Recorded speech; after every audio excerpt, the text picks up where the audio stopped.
아멘. 함께 우리 인사하겠습니다. 오늘도 참 잘 나오고 있습니다. 반갑습니다. 예, 오늘도 우리 말씀 나눔의 복된 시간 되기를 축복합니다. 예, 우리가 성경을 보면 볼수록 하나님을 더 알아가게 돼요. 여러분 신앙 경험을 하기 원하면 이제 우리가 신앙 경험이란 말이 뭔지를 굉장히 중요하게 여겨야 됩니다.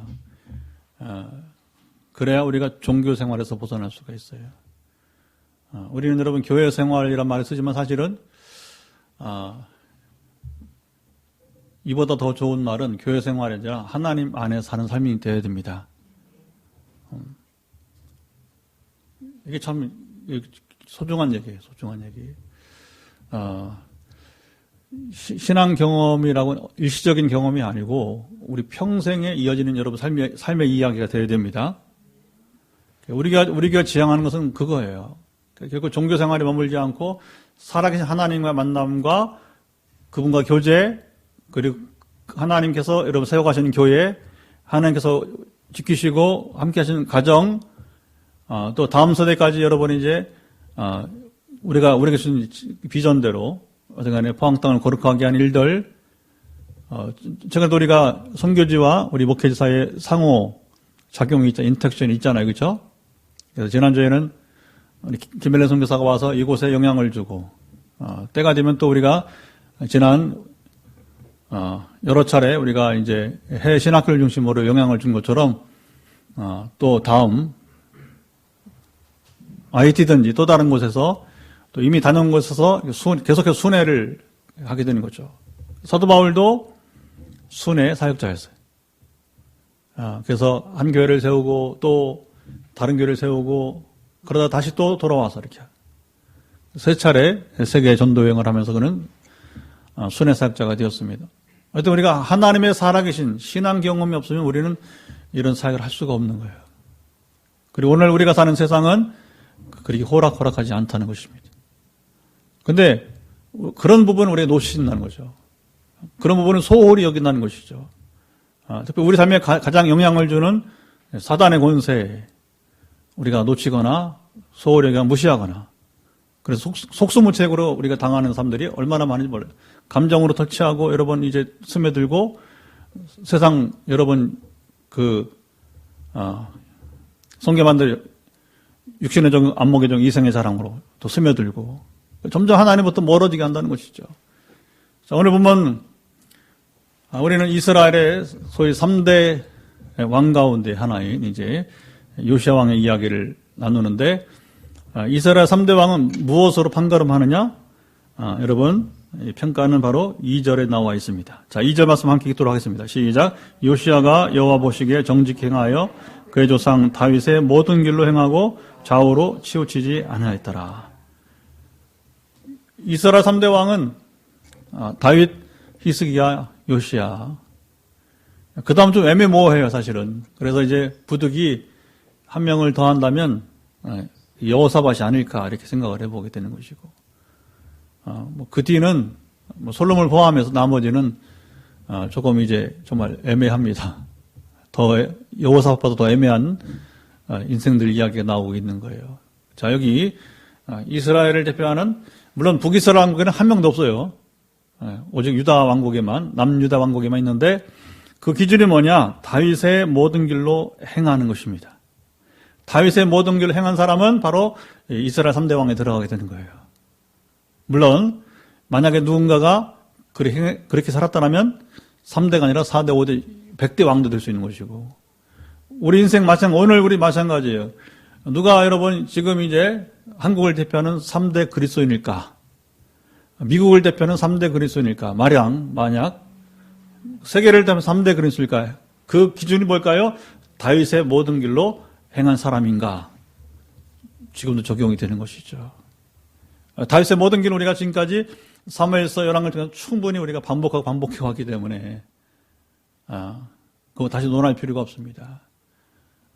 하나님을 경외하고 그 말씀을 쫓아 순종하며 살아가는 자입니다. 또 우리가 배운 것은 무엇입니까? 다윗은 묻고 듣고 순종하는 삶이었다는 것이죠. 우리 교회가 다른 거 없어요. 하나님을 경외하고 그 말씀을 쫓아 순종하는 교회요. 오늘 부지런히 달라고 막 달라 신앙이 아니라 오늘 우리가 부지런히 묻고 듣고 순종할 때에 여러분 우리가 다윗의 모든 길로 행하는 교회가 될 것입니다. 그러면 이 땅에 전무후무한 교회가 될 수도 있어. 우리가 그동안 나름 열왕기에는 뭐라고 했어요? 각 열왕들에게 물론 왕들 얘기만 나오지는 않죠, 그렇죠? 선지자 얘기도 나오고, 그래서 거기에 참 선지자도 있었고 거짓 선지자도 있었고 과부 얘기도 있었고 그리고 여러분 이방 황제 이야기도 있었고 그리고 이제 이방 출신의 그 왕후 얘기도 있었고 그렇죠? 그리고 이제 신하들 얘기도 있었죠. 아합은 악한 왕이었지만 그러나 그의 국내 대신은 얼마나 여러분이 또 엘리야와 더불어서 충성된 자였습니까? 그러니까 각 사람마다 직분이 중요한 게 아니라 오늘 우리 인생은 하나님께서 주어진 인생의 기회를 쫓아서 살아가는 것입니다. 어떻게 살아가느냐? 과연 성공과 승리가 뭐냐?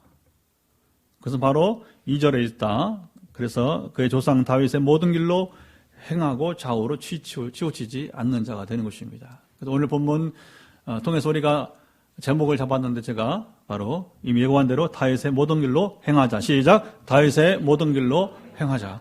여기가 초점이에요. 초점. 예. 이대로 살아가면 오늘도 다윗처럼 여러분은 골리앗을 이길 수 있습니다. 이게 중요한 거죠. 오늘도 다윗처럼 우리는 세계를 통일할 수 있어요. 엄청난 거죠. 엄청난 거죠. 근데 우리는 어떤 결과를 바라보고 어떤 목적만 바라보고 이 출발점을 잊어버리는 출발점을. 그래서 우리가 항상 이 초심, 이 출발점을 성경을 통해서 찾는다면 얼마든지 여러분 지금도 우리 나이나 여러분 건강 정도가 중요한 것이 아니라 하나님이 함께 삶으로 나아가기를 축복합니다. 근데 이 원칙을 우리가 무시하면 그게 안 되는 거예요. 그다음부터. 저는 6개월마다 어제 제가 피검사를 하고 오늘 다시 검진을 받고 일부 처방을 받고 있는데 참 감사해요. 우리 효자시장에 있는 정과정 의학과 그 원장 권사님이 우리 애도 어릴 때 우리 예찬이 와 있지만 예찬이 어릴 때 포항으로 와서 저희가 포항 온 지가 이제 3월 말로 만 18년 그다음에 이제 다음 달에 벌써 다 왔잖아요. 그렇죠? 다음 4월부터는 19년 차예요. 19년 차. 거의 포항 오자마자 초기니까 우리 예찬이가 초등학교 몇 학년? 1학년이었나 그때? 처음 왔을 때. 그치? 세월이 흐르고 있는데. 그때부터 만났어요. 그래서 한 번은 애들 데리고 이제 애들 학교가 그 인근에 있었기 때문에 서초등학교. 그래서 이제 애들을 데리고 병원 안녕하세요 그랬더니 권사님이 제 목사님 오셨어요? 그러니 어떻게 저를 아십니까? 했더니 금요일 밤 7시 밤마다 퇴근길에 퇴근길에 목사님 설교를 듣고 있습니다 하면서 그 다음부터 병원비를 받지 않고 그냥 접수만 받아요. 그러니까 의료보험만 처리하는 거죠. 그래서 어제도 이제 피검사 비용 안 받고 비타민 D 주사 요즘 그래서 또 미안하기도 하고 잊어버리기도 하고 그래서 3개월 한 번씩 맞아야 되는데 이번에 그 3개월째 안 맞고 어제 맞았어요. 그랬더니 이제 왜 비타민 D가 떨어지냐 왜 안 맞으세요? 그러는 얼마나 고마워. 그래서 이제 오늘부터는 약 처방을 당뇨 예방 가장 기초적인 약 콜레스테롤이 유전이 두 가지 유전인데 다른 건 성인병 가운데 이제 당뇨 예방 그리고 콜레스테롤 초기 그래서 이제 두 가지 처방하는데 3개월치 이제 예방 처방을 하면서 3개월마다 이제 처방 올 때마다 이제 비타민 D 주사를 잊지 말고 맞으라. 여러분 그 피검사는 뭐예요? 우리 건강 관리의 가장 기초적인 검사 아니겠어요, 그렇죠? 그리고서 의사가 그거를 가지고서 이제 말합니다. 지난번에 전보다 제가 실제 그랬어요. 운동과 그다음에 음식 관리가 좀 덜 됐군요. 아직 뭐 큰 문제는 아닌데 당화 혈색소를 검사해 보니까 지난번 검사보다는 약간 상승했다는 거예요. 좀 불규칙한 면이 있습니다. 한라산도 가고 태백산도 갔는데 주중의 운동에서는 조금 이게 들쭉날쭉해서 하다 보니까 그럼 뭐예요? 내가 원칙이니까 원칙을 지켜야 건강 유지가 되겠죠. 그렇죠? 육신도 우리가 의사를 통해서 검진을 받고 그래서 또 문제 있는 부분들을 이렇게 지적을 해주면 그걸 여러분 우리가 약한 부분을 우리가 강화시켜주는 거죠. 한방이 그건 참 잘해요. 양방보다. 한방은 계속 약한 점들을, 재미있는 건 제가 여러분이 전에 비염, 우리 교인들도 지금 비염 때문에 기도하는 분들이 있더라고요. 그래서 제가 이제 그 한방병을 소개해 줬는데, 비염 때문에 이거 막 불편하더라고요. 근데 이제, 그때도 또 어떻게 또 우연찮게 아는 권사님이, 전에 섬기던 교회 권사님이, 목사님 사모님하고 같이 데이트 합시다 해서 나갔더니 데려간 게 이제 한의원이었어요, 한의원. 갔는데, 재미는 그 전에 설림병원 왔을 때, 설림병원 때 기독교 병원이 과거에 이제, 지금 모르겠는데, 어쨌든 간에, 그때는 이제 막, 목회자들 뭐 거의 많이 혜택을 줬어요. 그 상담을 해보니까, 비염, 자꾸, 지금은 그래도 설교 시간 킁킁거리지 않잖아요, 그쵸? 옛날에는 막, 코가 답답하니까 막 킁킁거리면서 설교했는데, 권사님이 듣다가, 목사님, 제가 답답해서 못 견디겠어요. 그래도 끌어낸 거예요, 다시 말하면. 잘한다는 한방 의사에게. 제 또래 효자교회 집사예요. 알고 보니까. 제 동갑내기더라고요. 용띠. 그래서 이제 놀라운 발견한 거예요. 뭐라고 하냐면 이 임 박사인데, 설림병원에서 뭐냐면 코 고주가 이게 문제가 있으니까 수술을 하자는 거예요. 그 얘기를 했더니 깜짝 놀란 임 박사가, 목사님, 수술을 왜 합니까? 목사님 문제는, 이게, 건강 문제. 간단하더라고요. 사람이 두 가지, 이렇게, 가령 이제 두 가지가 다 좋을 수 없다는 거. 한 가지 강하면 한 가지 약하다는 거예요. 근데 저는, 위, 장 기능은 강한데, 심장, 폐, 그게 문제가 있다는 게 아니라 상대적으로 약하다는 거예요. 그래서, 이 기관지가 약하다는 거죠. 결국에, 기관지가. 그래서, 이 비염 치료 어떻게 하느냐. 이게 근원 치료하는데 심장과 폐 기능을 강화시키는 그 한방 처방을 했던 거예요. 3개월만 따라 해봐서 낫습니다 하더라고요. 그리고 그때 그 당시에 이제 막 저 브라질, 파라과이 선교지 수련도 갔어요. 그래서 약을 싸들고서 캡슐 한방이지만 캡슐로 잘 나와서 꼬박꼬박 먹었어요. 그 다음에 포항했을 때는 또 뭐냐면 코 처치를 또 할 수 있으면 자주 나와서 코 처치를 받으라 코에다가 뭐 한약 넣고 막 조금 답답하죠. 힘들고. 근데 정말로 이렇게 낫겠나 싶었는데 3개월 지나면서 적어도 킁킁거리는 소리는 잘 몰랐죠. 그렇죠? 안 하잖아요. 요즘은. 벌써 오래됐는데. 그러니까 심장과 폐 기능의 기능을 강화시켜줬더니 비염이 사라지더라. 그러니까 의학도 우리 몸의 처방도 여러분 이게 뭐냐면 다 원칙이 있는 거예요. 그러면 우리가 성경 말씀 뭐예요? 우리가 물론 몸의 건강도 우리가 여러분이 이제 이 말씀을 다 살면 건강할 수 있습니다. 아무래도 우리가 성경 말씀 있는 건 우리 영적인 건강이잖아요. 그리고 물론 영적인 세계 성공이 삶의 성공이니까 영적 세계 실패가 삶의 실패니까 굉장히 중요한 요소가 나오게 되는 거죠. 그래서 우리가 열왕들의 이야기를 보면서 도대체 어떻게 성경은 그 왕들의 삶을 평가하는가? 그리고 그때의 이스라엘이 언제 평강했는가? 형통했는가? 한 가지는 다윗의 모든 길로 행하던 시대에는 그 왕이 그 시대는 평강하고 그리고 아무리 강력한 대제국이 침략해도 하나님이 막아주셨더라. 그러니까 다윗은 골리앗을 이긴 거예요. 그리고 이제 주변 민족을 통합하면서 이스라엘을 천하통일한 것이고 그리고 히스기야는 바로 세계 최초의 대제국인 아수르 그것도 그 잔인한 정복자 사나립의 군대를 18만 5천 명을 막아낸 겁니다. 막아낸 게 아니라 하나님이 그런 거예요. 골리앗을 하나님이 쓰러뜨린 것입니다. 그런 거예요. 전쟁은 여호와께 속한 것이니. 그 다윗의 고백이잖아요. 그렇죠? 히스기야 나눴잖아요. 얼마나 무력한 리더십이었어요. 그러나 이게 무서운 겁니다. 우리가 무력해 보이지만 하나님이 함께 하시면 그 사람의 리더십이 커지는 거예요. 상상할 수 없이 커지게 되는 것입니다. 무서운 겁니다, 여러분. 거꾸로 하나님이 함께 하지 않으면 정말 비참하게 무너지는 거예요. 그래서 한때는 소위 은사 발휘가 돼 교회도 성장하고 뭐 굉장했는데 지금 여러분 뭐라고 그래 이제 정말 노년 생활이 아주 여러분이 처참한 좀 표현이 그런데 아주 덕이 되지 않는 여러분 인생을 살아가는 분이 있잖아요. 물질의 노예가 되고, 좀 심하게 말하면, 그러니까 하나님이 함께 하실 때에 리더십이 있는 것이지, 하나님이 여러분 이제 함께 하시지 않으면, 근데 하나님은 인격적이시기 때문에 내가 떠나지 않으면 하나님 떠나지 않으셔. 이게 참 무서운 얘기입니다. 현실 얘기예요. 우리가 하나님 떠나면 하나님 떠나셔요. 요즘 우리가 마가복음 새벽에 지금 묵상하거든요. 근데 간단합니다, 여러분. 주님도 환영하시는 곳에서 말씀하시고 역사하십니다. 그리고 제자들이 말씀하잖아요. 야, 걱정하지 마. 너희 말 듣지 않으면 너희 말이 뭐예요? 복음이잖아요, 복음. 발에 먼지를 떨어버리고 나오라. 복음은, 전도는 여러분 오해하지 마세요. 사정하지 마세요. 왜 사정합니까? 하나님 나라 가치가 없어요, 이렇게. 예. 다만 그들을 긍휼히 여김으로 우리가 그래도 좋은 관계를 맺으려고 하는 것 뿐이지, 뭐, 안 믿는다고 해서 우리가 아실 게 뭐가 있어, 정말로. 우리 인생 여러분 떳떳하게 사시기 바랍니다. 당당히 살아갑시다. 뭐, 개척교회고 뭐 상관없어. 하나님 우리와 함께 하시면 우리 당당한 것입니다.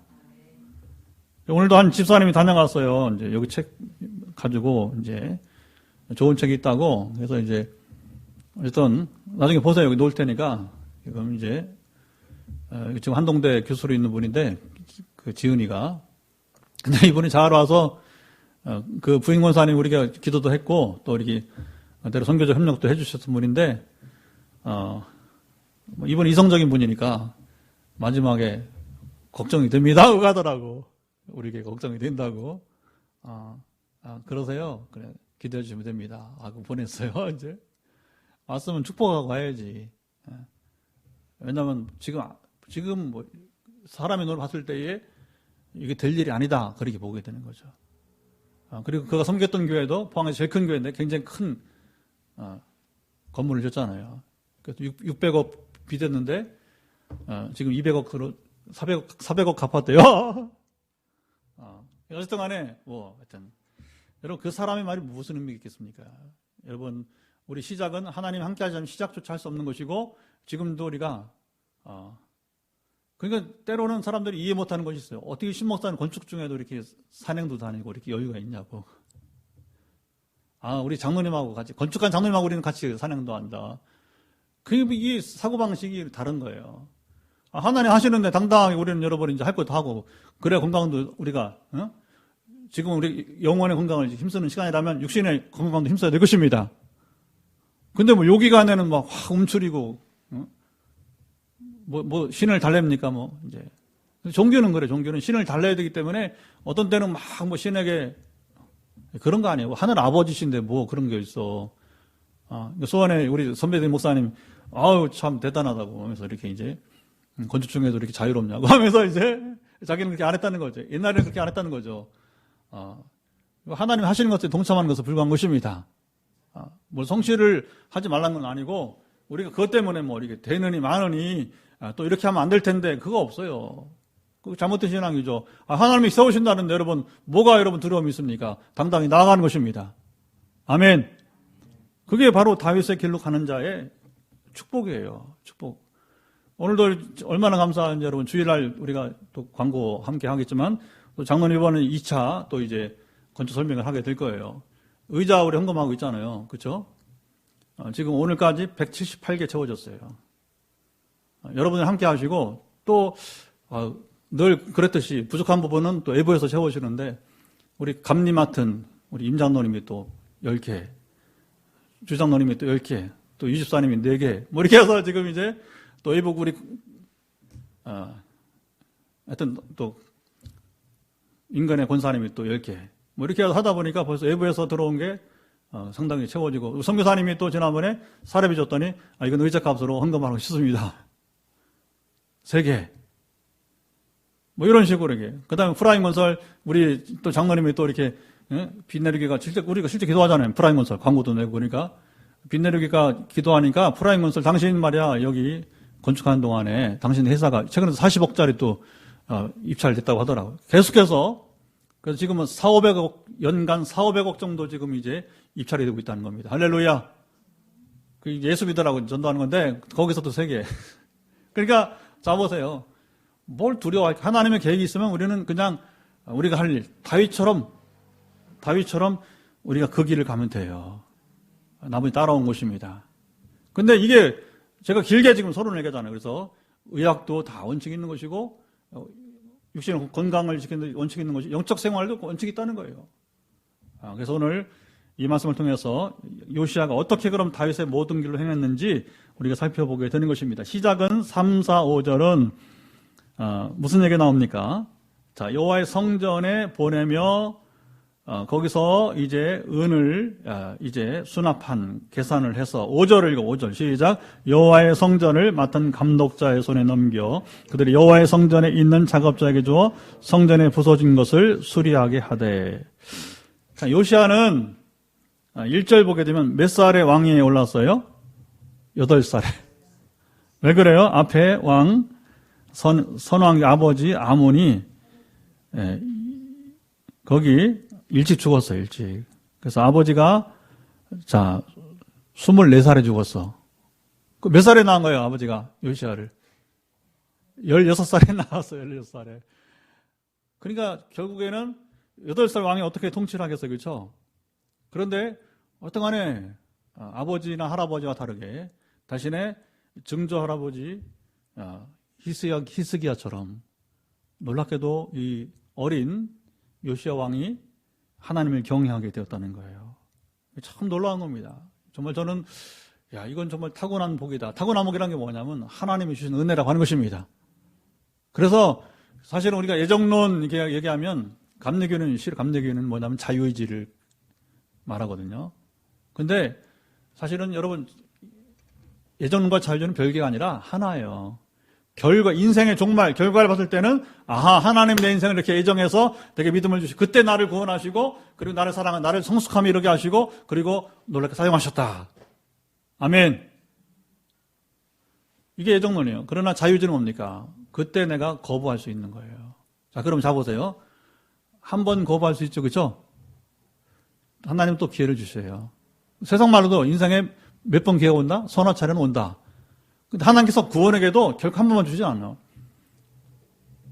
그때 거부했단 말이에요. 그런데 그만큼 시간을 손해보는 인생 사는 거예요. 두 번째 기회를 줬어. 그때는 거부하지 않고 뭐냐 받아들였어. 그게 뭐예요? 자유의지예요, 자유의지. 그러니까 과정에서는 하나님이 자유의지를 인정해 주십니다. 그렇잖아요. 선악과를 아담과가 먹을 수도 있었고 먹지 않을 수도 있었어요. 그렇죠? 그게 자유의지예요, 자유의지. 하나님은 먹을 줄 알면서 그걸 왜 만들었느냐? 그게 인격입니다. 그게 자유의지를 주신 거예요.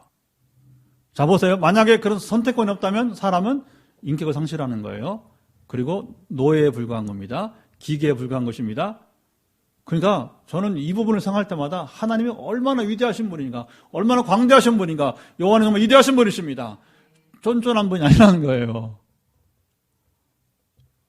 어떻게 해결하려고? 그래서 하나님이 사람이 되셨잖아요. 선악과 먹은 인간들, 그 다음에 죄에 빠져서 여러분 하나님보다 세상을 더 좋아하는 사람들 어떻게 살려요? 그래서 사람 되신 거예요. 스스로 고통당하시고 우리를 구원하신 것. 정말 여러분 종교 철학이 이게 어디 있어요? 성경 이야기밖에 없는 줄 믿습니다. 그 어디에 이런 이야기가 나옵니까? 이 수준 높은 이야기가. 종교는 여러분 꿈도 못 꿉니다. 여러분 그 흉내도 못 내는 이야기들이에요. 어떻게 흉내를 냅니까, 이 이야기들. 그러니까 이 요시야 어떻게 보면 굉장히 불행한 사람이잖아요. 제가 수요일날 말씀 나누면 그랬잖아요. 저는 어릴 때 아버지가 늦게 나와서 그 젊은 아빠들 옛날에 저는 아빠란 말 다 평생 못 써봤어. 이미 좀 의식에서 대화할 때는 이미 할배가 되신 아버지를 향해서 아빠 이게 아빠는 우리 조카가 이제 저는 학교를 같이 다녔는데 우리 큰 조카가 근데 이제 거기는 우리 조카들은 아빠 하는데 나는 아빠가 어디서 여러분 이렇게 너무 부모가 늦게 나를 낳거나 아니면 이렇게 일찍 죽으면 거꾸로 그렇죠? 참 불행한 인생이잖아요. 참 불행한 인생. 그래서 이 성장기에 이렇게 사랑 많이 받지 못하고 자란 분들은 결혼을 잘해야 돼요. 그래서 사랑받는 삶으로 변화되어서 아니면 자식을 낳아서 본인이 보상적 차원이 아니라 자식을 좀 더 사랑해 주든지. 자, 이렇게 불행한 인생으로 태어난 것처럼 보이는데 그러나 정말 요시아는 복 있는 인생이 된 겁니다. 출발이 어떻게 돼요? 바로 그가 하나님을 믿음으로, 다윗의 길로 행함으로. 저도 인생의 복은 육신적으로 봤을 때는 이제 공부하는 쪽으로는 이제 하나님께서 은혜를 주셨어요. 우리 아버지의 강한 교육열. 할아버지가 옛날에 훈장. 근데 할아버지가 건강이 안 좋아서 일찍 내려놓으셨어요. 그래 아버지가 10대 때부터 말해서 소년가정 생활하면서, 그러니까 뭐냐면 평생 당신이 못 배우니까 삼형제, 우리 세 아들은, 누이들은 다 안 가르치고 삼남 삼녀인데 삼남은 그냥 대학까지 가르치고 삼녀는 그러지 못했어요. 그런 영적으로는 전혀 그 시골에서 복음이 들어오지도 않고 참 어려웠어요. 그런데 제가 이렇게 이제 아버지가 강한 교육열로 내보내면서, 도시로 내보내면서부터 이제 교회를 알고 만나면서 신앙생활을 했는데, 결국은 믿음이 시작되면 제 인생이 완전히 바뀌고, 어쩌면 이제 이렇게 지금까지 오게 된 삶의 비결이 된 것입니다. 지금 또 어떻게 보면 또 늦지막하게 40대 후반에서야 영적인 경험을 하고, 지난 10여 년 살아온 새 삶의 과정들은 정말 장수시대니까 저의 절반 인생 정말 온전한 영적인 삶을 살아가는 기회를 주시게 된 거예요. 이게 복인 것입니다. 아멘. 그냥 송명희 시인이 노래하는 것처럼 남이 볼 수 없는 거 보고, 남이 가진 것 나 없지만, 이게 중요한 거죠. 남이 가진 거 없지만 그러나 남이 보지 못하는 걸 볼 수 없고, 이게 굉장히 중요한 겁니다. 아무나 보는 게 아닌 것입니다. 아무나 요새가 되는 것이 아닌 것입니다. 오늘 여러분 하나님 주신 은혜가 여러 가지인데, 그 은혜가 무엇인지 두 가지면 다 좋지만 만약에 한 가지가 부족하면 그래도 나머지 한 가지를 우리가 취할 수 있도록 힘써야 될 것입니다. 특별히 송명희 씨처럼 나 가진 것이 없다 할지라도 남이 보지 못하는 걸 볼 수 있어야 될 것입니다. 물론 남이 가진 것 갖고 또 볼 수 있으면 더 큰 복이 되는 것이고, 두 가지는 참 쉽지 않은 것 같아요. 그러나 세상에 제일 큰 복이 있는 자는 뭐예요? 두 가지를 다 누리는 자예요. 솔로몬이 누리다가 타락하고 말았죠. 참 어려운 것 같아요. 그렇죠? 초기에는 했지만 결국은 그 영화가 결국은 눈을 멀게 하고, 가난한 송명이는 눈을 뜨고 부자인 세계 최고 영화를 냈던 솔로몬은 눈이 어두워지고. 참 인생, 이거 어떻게 봐야 될지 정 알 수 없는 인생길 아니겠습니까? 그 믿음은 바로 뭐냐? 성전을 수리하라고 하는 이게 중요한 거죠. 당연히 여러분, 우리가 하나님을 믿으면 교회를 중심으로 살 수밖에 없어요. 성전을 중심으로 살 수밖에 없습니다. 요나를 보면, 요나가 여러분 이제 불순종해서 어디에 가요? 바다에 빠져서 물고기 뱃속에 있잖아요. 놀라운 것은 요나서 2장에 보게 되면 요나 얘기도 나오는데, 요나가 뭘 생각하면서? 성전을 생각하면서. 이게 중요한 거죠. 그때 내가 성전을 중심으로 살았던 것이 복이 있구나. 성전을 향해서 그는 또 기도하게 된 것이고, 그 기도가 그를 물고기 뱃속에서 나오게 하고 다시 순종하는 삶으로, 그리고 니느웨의 대회개 운동까지. 할렐루야. 물론 하나님이 다 하시는 것입니다. 우리는요, 부흥 이거 다 하나님 하신 것이지 우리는 아무것도 아니란 말이야. 우리가 울고불고 한다고 되는 것이 아니고, 하나님의 특별한 계획이 있어서 우리를 사용하실 때, 여러분 세례요한의 영적 부흥이라든가, 여러분 우리 20세기 한국교회 부흥이라든가, 하나님의 특별한 계획에서 나오게 된 것이고, 이제 21세기 타락과 여러 가지 여러분이 지금 어두운 영적 세계 속에서 빛내력을 새롭게 세우신 것은 뭡니까? 지금 뭔가 꿈틀거리는 하나님의 새로운 계획이 있게 되는 거예요. 아멘. 이게 중요한 거죠. 그리고 우리는 그 실제를 누리는 삶으로 나아가는 과정이 있지 않습니까? 우리 잠시 역대하 말씀을 보면 34장, 역대하 34장 3절 4절. 자, 요시아의 그 연령대를 한번, 종교개혁의 연령대를 한번 보도록 하겠습니다. 자, 몇 살 때 종교개혁을 했는가? 역대하 34장 3절 4절 704페이지. 구약성경 704페이지 역대하 34장 3절 4절 같이 읽도록 하겠습니다.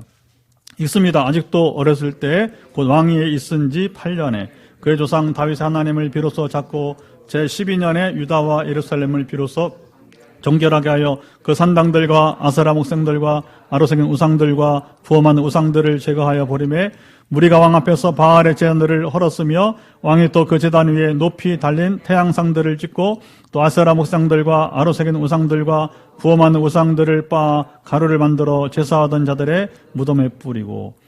자, 이렇게 종교개혁을 그가 해나가게 되는데, 자, 아직도 어렸을 때에 왕이 쓴 지 8년, 몇 살이에요? 8살에 즉했으니까 8년이면 몇 살? 16세에 바로 다윗의 하나님을 비로 찾았고, 청소년기에 뭐예요? 하나님을 찾게 되었다는 거죠. 청소년기에.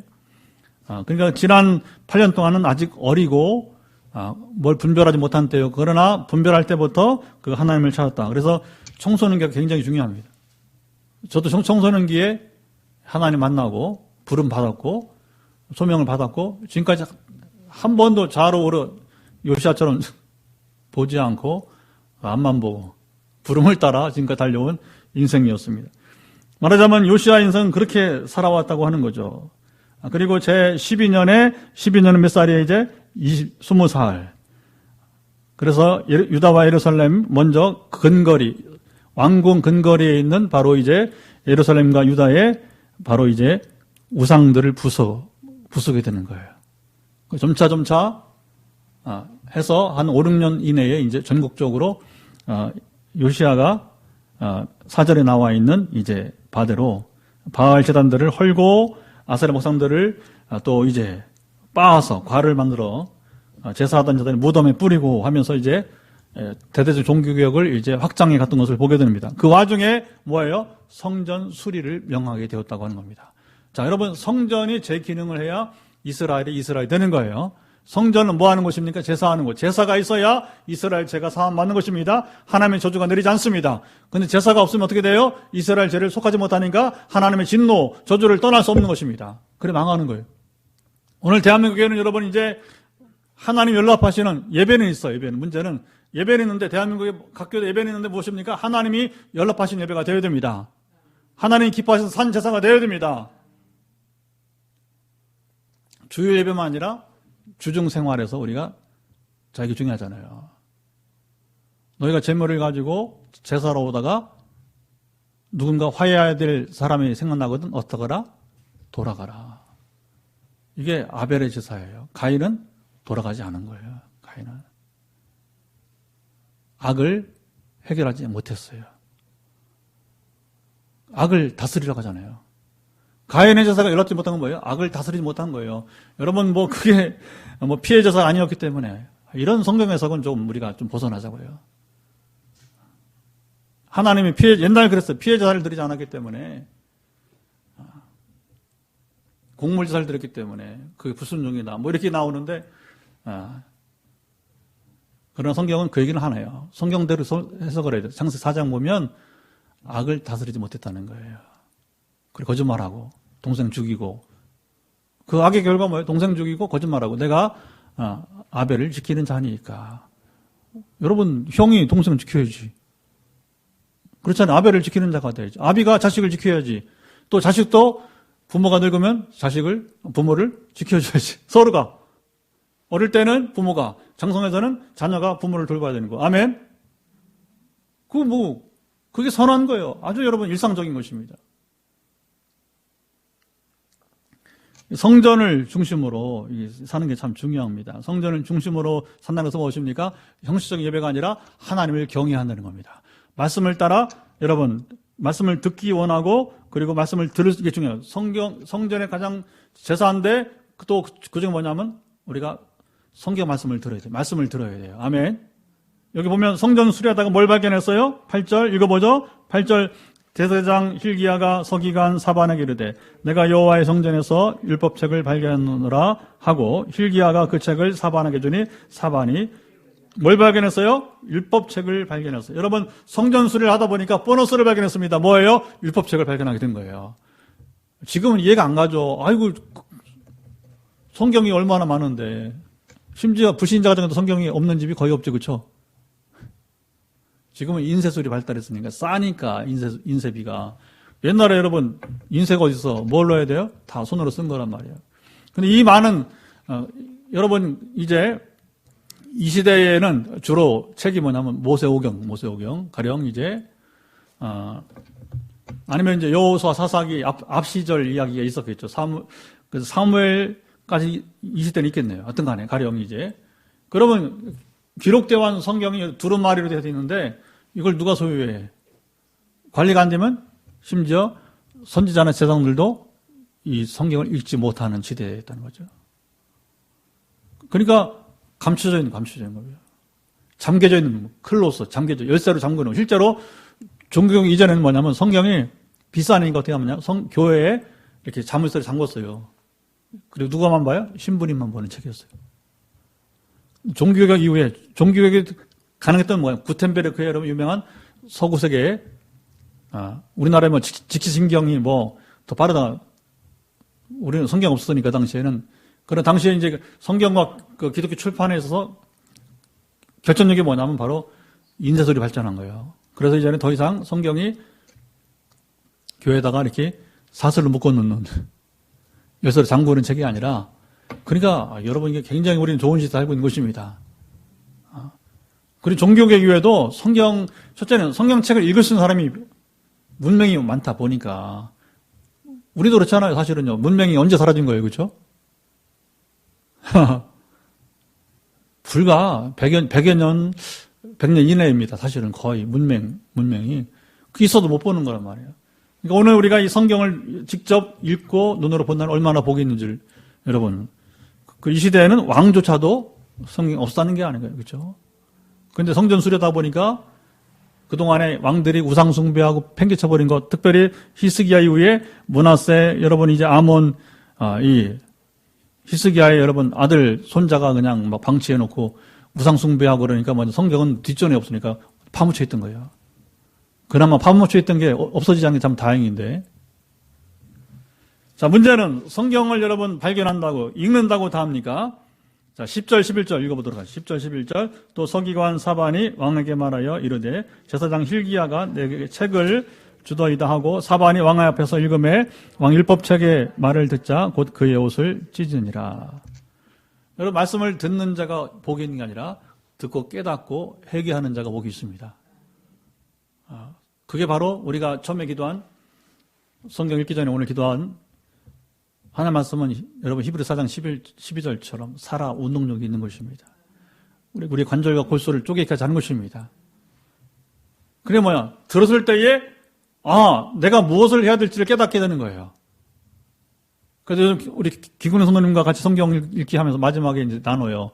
오늘 성도님에게 무슨 말씀을 주셨어요? 서로 얘기하는 거죠. 그게 얘기가 자꾸 나와야 되는 거예요.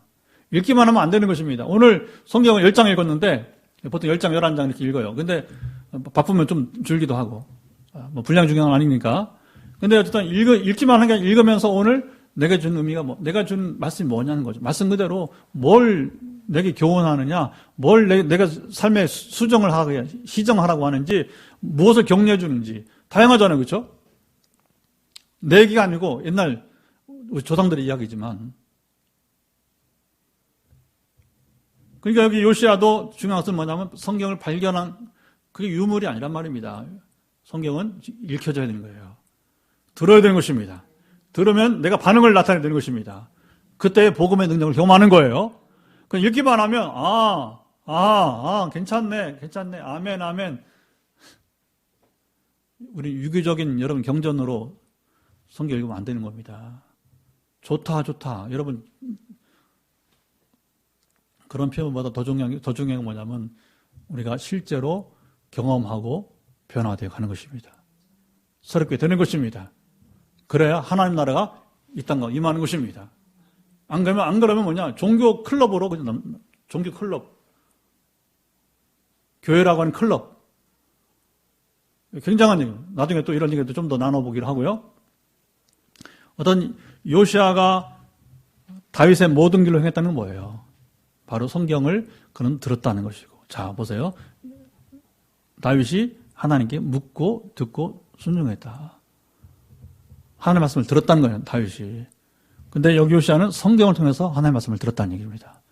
여러분, 오늘 우리 교회는 직접적인 하나님의 말씀을 듣기도 하고 또 경험하기도 하지만 방법은 그건 아주 극히 드문 경우죠. 소위 말하면 이제 하나님이 내게 말씀하셨다고 하는 것은. 제일 많은 게 뭐냐? 성경을 통해서 말씀하시는 거죠. 지금도 마찬가지예요. 성경을 통해서 증거하면서 이런 경우에 하나님께서 경험을 주시기도 했다고 하는 여러분 참고 자료, 참고 도서란 말이에요. 참고 도서. 책은 참고 도서예요. 여러분 교과서는 성경 하나밖에 없는 것입니다. 이게 기준인 것입니다. 이게 뭐냐면 그러면 경험 어떻게 분별하냐? 이 성경을 진리인 성경 가지고 뭐냐면 분별을 할 수 있는 거예요. 이 성경 말씀하시는 성령님, 성경은 성령 감동으로 된 것이니까 성령님 뭐냐면 우리가 이 성경을 통해서 진리를 분별하면서 그 책이 그 증거가 올바른지를 분별할 수 있는 것입니다. 분별형은 그리 어려운 것이 아니에요. 요즘은 뭐 하기사 지금 다시 전에 제가 신천지에서 편지가 와서 반송을 시켰어요. 한동안 안 오니 또 가만히 있으니까 또 와. 반송을 시켜요. 처음에는 뭐 이상한 이름으로 오더니 지금은 당당하게 뭐냐면 신천지 포항교회 이렇게 가서 빈대를 이렇게 담임 목사하고 오는 거예요. 그래도 제 이름을 안 써놓고. 그러니까 이 주소록을 다 갖고 있다는 거죠. 그 노예 안에. 신천지 교회가. 우리는, 앞으로도 잘 조심해야 됩니다.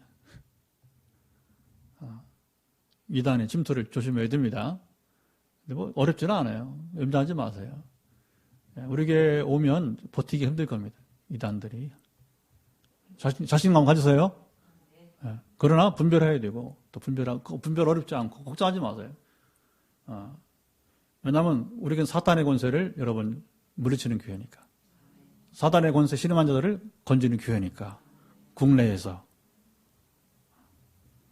앞으로 제가 기대감 가운데 IT가 기대가 돼요. 왜 기대가 되냐면 김일래 선교사가 인도네시아 귀신학을 비교한다고 하니까 기대가 돼요. 얼마나 센 귀신인지. 저는 그렇게 보지 않아요. 사단은 사단일 뿐이고 하나님은 하나님이십니다. 그게 어디서 나타났냐? 엘리야와 바알 선지자 싸움에 나오는 거예요. 그 전에 자보세요. 그 전에 바알 신전에서 역사가 일어났을까 안 일어났을까요? 일어났어요. 누가 귀신이. 근데 이때는 왜 안 되느냐? 그들도 감히 여러분 어떻게 나왔겠어? 그 전에 그들이 불의 경험을 안 했다면 나왔겠습니까? 안 나왔습니다. 근데 그날은 안 되는 거예요. 무당이 어린 크리스찬이 있어도 안 된다고 하잖아요. 제발 나가달라고 한다는 그런 얘기 들어본 적 있죠, 그렇죠? 안 되는 거예요. 하나님 앞에는 안 되는 것입니다. 그러니까 뭐 귀신의 크기가 그 자체가 웃긴 얘기가 되는 거죠. 한번 가봅시다. 얼마나 센 귀신인지 IT에. 할렐루야. 뭘 두려워할 게 있어? 주님이 내 안에 계시는데 골리앗 아무 소용 없는 겁니다. 내 안에 하나님 계시지 않는 것이 문제가 되는 것이고. 그래서 오늘 우리도 한국교회의 문제가 뭔지 아십니까? 복음이 전파되지 않아서가 아니라 그 홍수 속에, 찬양의 홍수 속에, 여러분 말씀 선포의 홍수 속에, 지금도 아까도 했잖아요. 우리 교회도 여러분 인터넷 생방송 하는데 지금 여러분 한국교회 안 하는 게 없어. 금요기대 다 합니다. 그렇죠? 거의 대부분 한단 말입니다. 아니면 새벽기를 하든지. 그러면 수많은 여러분 이 홍수인데 이 홍수가 중요한 게 아니고 뭐가 중요한 것입니까? 지금 오늘날 다윗의 모든 길로 우리가 요시야처럼 가고 있느냐 하는 거예요. 가고 있느냐는 그게 중요한 것이죠. 그렇지 않으면 교회 크기, 교인의 수, 헌금은 아무 의미가 없는 거예요. 그러나 겉으로 봤을 때는 인원 헌금 이게 교회 작아 보이지만 그러나 하나님 함께하는 사람 함께하는 교회라면 무궁한 것입니다. 영원한 것입니다. 요시야가 그것을 보여주게 되는 거예요. 자, 그리고 이제 13절에 같이 읽어. 13절 시작. 너희는 가서 나와 백성과 온 유다를 위하여 이 발견한 책의 말씀에 대하여 여호와께 물으라. 우리 조상들이 이 책의 말씀을 듣지 아니하며 이 책이 우리를 위하여 기록된 모든 것을 행하지 아니하였으므로 여호와께서 우리에게 내리신 진노가 크도다. 지금 요시야는 막 이제 청년기 청소년 깨닫게 되었고 종교개혁을 하면서 이제 20살 가령 이제 청년기 시작이란 말이죠. 그때 무엇입니까? 이제 앞서 아버지와 할아버지 실정을 기억한 거예요. 그리고 왜 우리가 이렇게 무기력하게 되느냐? 우리가 왜 이렇게 험한 인생을 살고 있느냐? 했을 때의 원인은 조상들이 이 책의 말씀을 첫째 듣지 아니하였다. 행하지 아니하였다. 그래서 하나님의 진노가 크다. 여기 답이 다 있어요. 답이 다 있어요. 우리가 설교를 수업 많이 들었고 은혜를 많이 받는다 할지라도 여러분 우리가 듣지 아니하고 행하지 않으면 소용이 없는 것입니다. 새 교회 운동은 여러분 사실은 해 아래 새 것이 없어요. 역사를 2000년 교사를 공부해 보니까 새 것이 없어요. 다만 반복으로 나타나는 거. 그래서 이렇게 교회가 이렇게 쫙 올라갔다가 쭉 추락하다가 다시 올라가고 이 파도가 있어요. 파도가. 그것만 있을 뿐이에요. 새 건 없어요. 그런데 언제 이렇게 여러분 교회가 이렇게 상승하느냐 또 추락하느냐 간단한 것입니다. 영적 부흥이 일어날 때는 성장하는 것입니다. 세례요한의 영적 부흥, 예수님의 영적 부흥 그런 거죠. 종교계의 영적 부흥. 각 시대마다 있잖아요. 경건주의 운동의 영적 부흥, 오순절 운동의 영적 부흥이 있어요. 그러나 올라간 다음에 추락할 때는 언제냐? 교회가 조직화됐을 때, 교회가 세상 권세만큼 여러분 기득권이 될 때에. 한국교회는 완전 기득권이에요. 옛날 배고픈 시대 교회가 아니라고 하는 거예요. 그러니까 문제는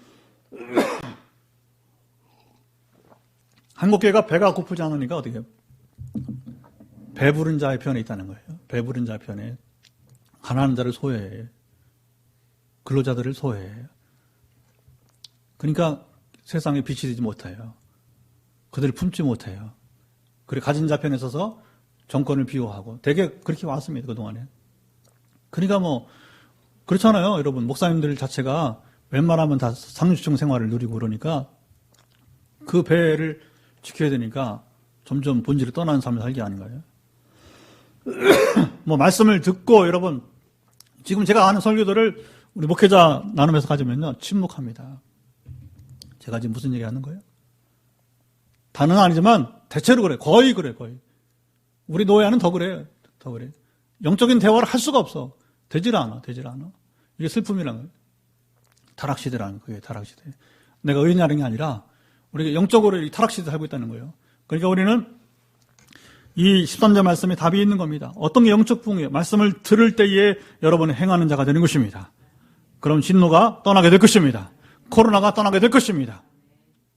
여전히 코로나만 떠나길 바라지 우리가 말씀을 듣지 않았습니다. 우리가 행하지 못했습니다. 기도하는 교회가 있어요? 없다고 말한 거 아닙니다. 오해하지 마세요. 그런 운동이 일어나고 있습니까? 질문만 던질게요. 그 결과에 따라서 잡아보세요. 코로나 끝났을 때에 굉장한 여러분 역사에 지금 뒤바꿈이 있을 것입니다.